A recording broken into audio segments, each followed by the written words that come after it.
Okay, so yeah, I'm gonna make an Attack on Titan fan game. I, just like just about everybody else, have been watching the latest season, and I thought that the ODM gear would be a really fun movement mechanic. I figured that I haven't ever made a fan game before, and it would probably be an interesting challenge to make it, so I set out to do it. I chose a short length of just 1 week because I can't spend too much time on it because I need to get back to my main project, and also doing it in 1 week sounds good for the thumbnail. Also, I found out that there were already some pretty impressive Attack on Titan fan games out there, and I sunk quite a few hours into an old build of Roke's old one because, like I guessed, ODM gear is really fun to control. Anyways, my game is not going to be nearly as polished or complete as Roke's. Instead, I'm just going to focus on mostly making the movement system and then make the rest of the game as afterthought. So I'd say this is less of a full game jam and more of a mechanic jam, which is actually kind of a cool idea. I might have to do mechanic jams for couch combat in the future. Anyways, like and subscribe if you want more. On to the development. I started off just brainstorming what exactly I need to replicate the movement.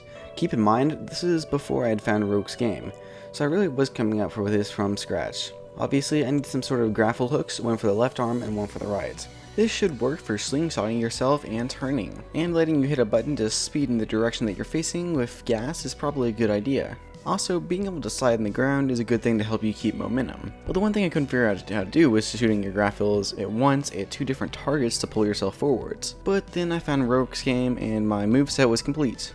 There were 2 grapples, a gas boost, holding shifts to split grapples, and sliding across the ground. I was ready to get started. I started off by modeling. I kinda like modeling to start off a project, and I really only had to make the player for this project, so I made it. I just made the ODM gear using references. It's pretty simple and low poly, but it's good enough. Then I decided to just yank this free low poly human I found online and use it. I don't usually use free models, but I didn't feel like wasting time on unrelated stuff from the actual movement. Speaking of using free assets, I used Mixamo to auto-rig the player, and then I did a bit of looking around. I know that Unreal Engine has a built-in third-person template, and I was kinda jealous. But after a little while, I found a very high-quality asset called Invector that did a similar thing to that. It's a free third-person controller that handles animations, movement with rigid body camera control, and is very customizable and expandable. If for some reason I ever decide to make a third-person game for a game jam or something, I'll probably just use this because it's pretty great. But by the end of the day, I had third-person movement working with the model, just like that. The animations didn't really fit, the rig is off and the player is too slow, but it's pretty good progress. Free assets are overpowered. I started off just cleaning up the player a bit. I removed the swords because they kinda looked bad, but I cleaned the rig up a bit using Blender, and now the ODM gear doesn't bend with the legs. I then had to figure out how to make this somewhat slow movement system into a smooth and fast one for my game. In order to make it faster, I removed sprinting. Now, I know that sounds counterintuitive, but then I made walking much faster. And then the walking became the new sprinting. After that, I spent a long time trying to replace the running animations. And I realized there was actually an issue with the version of Unity I was using, and I had to go into the files for the animation controller asset and use Notepad to change some variables directly. But I replaced the running animation with a much more suitable one. After that, I made some grappling hooks. These were just made by following Danny's tutorial. I guess that automatically makes all of Attack on Titan a Carlson clone, so yeah, get screwed. I also made another grapple, and now it's beginning to come together. Sort of, okay, not really. But I made it so that you can hold space, then the grapples will pull you in faster. I called this gas at the time, but I later renamed it to pull because gas was made into a different mechanic.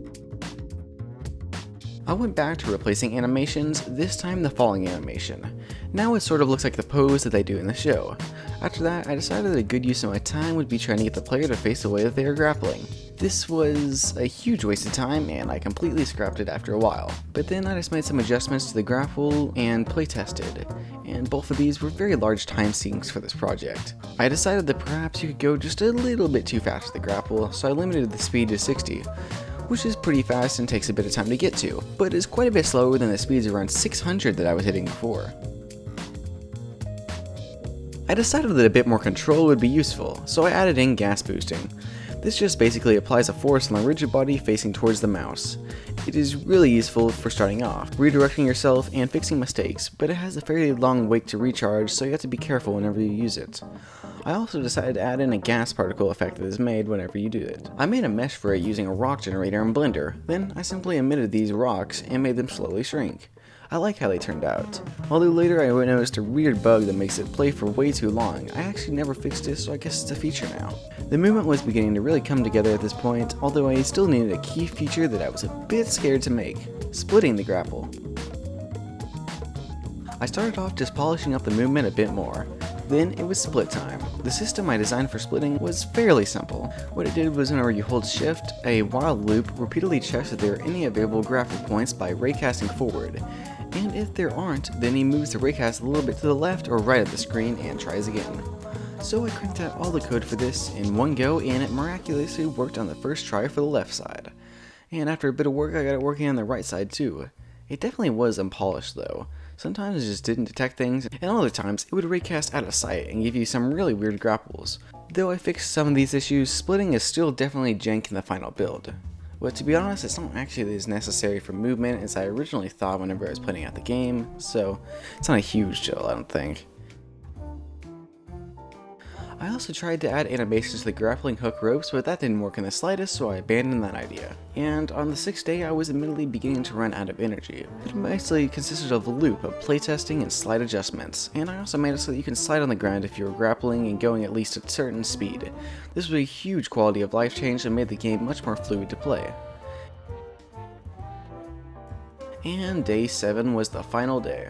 I decided to buckle down and make at least a bit of a finished game with this project, so I tried to make UI for the splitting feature. But after almost an hour of work, I gave up on it because it really wasn't working, and I was beginning to get tired of just wasting time on features that were difficult to make. Also, I was beginning to think that splitting itself was a completely broken mechanic, and I didn't really want to mess with that. I moved on to making a basic menu that lets you go to 2 places: the sandbox, which is just a testing room, and a course. That's right, I made an actual level. This level has rings which you go through to complete it, and best of all, a timer. Yes, my game is speedrun ready. All one level of it. It was surprisingly kind of fun to try for best times at this level, and this is my best time at the time of the making of this video. And yeah, that's about all. So, as I kinda guessed, this turned out to not really be a completed game, but more of a complicated movement system, but I was able to pull some semblance of a game out of it, so that was pretty nice. As usual, you can download the game for free on itch.io. I really like how this project turned out, and I kinda want to keep going a little bit further with this game. Really making it into a complete fan game sounds cool as a smaller project that I could work on a bit. If I were to make it though, I would go in a bit of a different directions than the Rokes game went to stand out. Also, I have no idea if I'm pronouncing Rokes right, so. Though I like the racing through rings thing, I think it would be fun to make the game really physics-based and just make it sort of a Titan killing sandbox, where we could use more clever methods of Titans than just stabbing them. Maybe I could add just cause style grapple connector things and let you throw things at them, and the massive bragdolls would be great. But I don't want to get too ahead of myself because there is no guarantee that I will continue on with this project. So don't set your hopes too high if you actually care for some reason. Although I would like to hear if you want me to continue the project, so comment down below if you want to see this continued. Thanks for watching, be sure to like and subscribe, it helps out the channel and my ego. Bye.